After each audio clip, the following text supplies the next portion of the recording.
Bilang bahagi ng pagsusulong ng renewable energy sa bansa, pinangunahan ni Pangulong Ferdinand R. Marcos Jr. ang groundbreaking ceremony ng pinakamalaking solar power plant at battery storage facility sa buong mundo. Makatutulong ito para mapababa ang bayarin sa kuryente ng mga customer ng Meralco. Si Benji Durango ng PTV sa Balitang Pambansa. Tumatawid sa dalawang probinsya ang 3,500 hectares ng lupa, ang Nueva Ecija at Bulacan.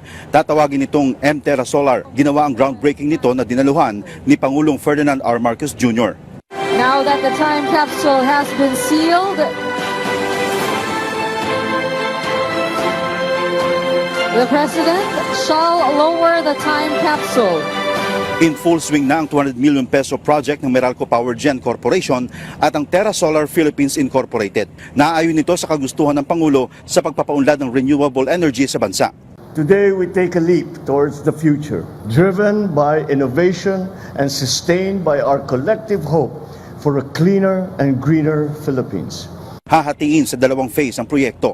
February 2026, bubuksan ang 2,400 megawatts solar farm at karagdagang 1,000 megawatts sa February 2027. This landmark project will put our country on the map as a leader in renewable energy. Kapag nakumpleto na, kaya nitong mag-generate ng 3,500 megawatts mula sa 5 billion panels nito.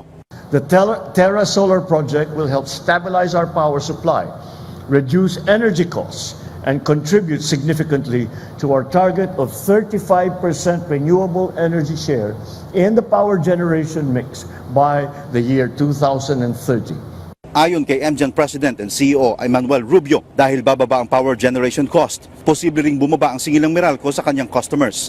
Pag-operate nito, malaramdaman na ng mga consumers. No? And the full delivery of its capacity is expected to be 2027 February. No? But in first phase, will be delivering March 2026. Makapagbibigay din ito ng 10,000 trabaho sa mga Pilipino habang binabawasan ng 4.3 million tons ng carbon emission ng bansa kada taon.